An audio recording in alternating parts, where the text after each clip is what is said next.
Hello, I'm Ariana Hunter, and today we're going to be talking about the costs associated with closing.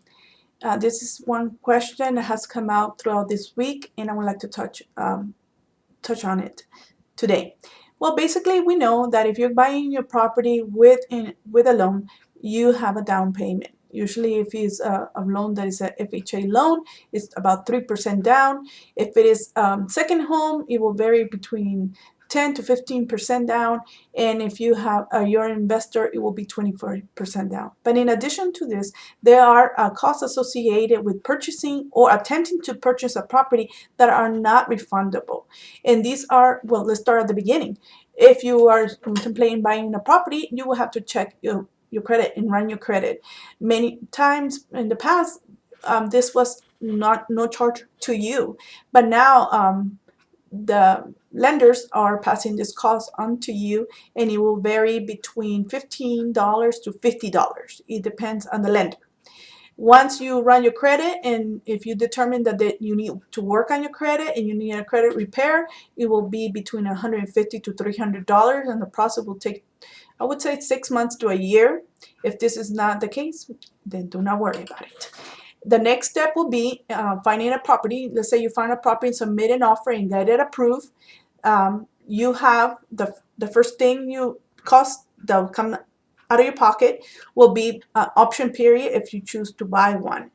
Usually the cost will vary, but let's say it would be about $100 for 5 days. So you purchase $100 worth for 5 days. This will give you the option to get out of the contract without giving them any reason, just because. Okay.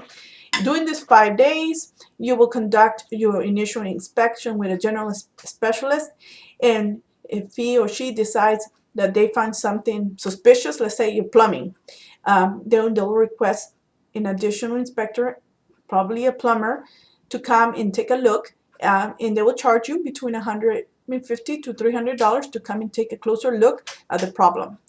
This it is non-refundable as well, and at this time, you could decide to proceed or not.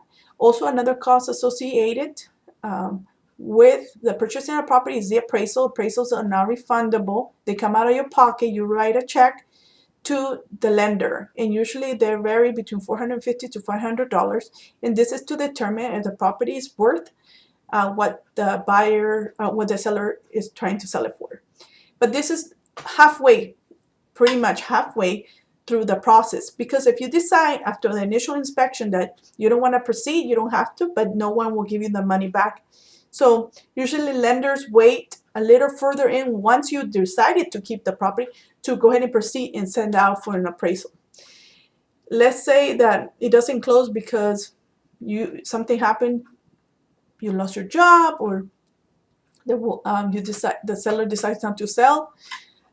Like I said, these are the costs associated that you will not get back. Now, once you decide to proceed, then the cost associated will be in the day of closing, you will bring the amount that they assign you to bring for closing. Let's say the 3% or the 10% or the 25%. In addition to that, usually the lender will collect 1 month in advance of your mortgage. They also will collect 2 months for reserve of taxes and insurance, and they add this to the amount of money you have to bring to closing. And some people feel that no one tells them to the last minute, and they feel overwhelmed.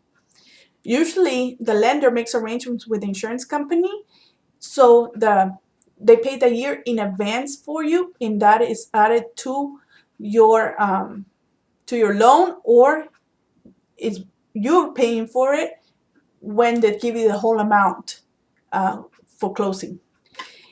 And these are now this is if you're the buyer. Now, if you're the seller, the other costs associated, let's say that you have the plumbing problem and the buyer decides they don't want to proceed unless you fix this, then it will come out of your pocket. In addition to that, if you have any back taxes that you have to bring to current, you have to do that.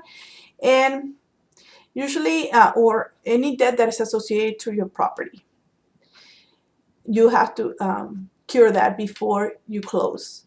And for the most part, everything's negotiable, so you can negotiate the repairs. But I know for a fact that I haven't seen that many buyers who will give you money so you could pay on your debt before closing. So I hope this has helped you. Continue to write, and until next time.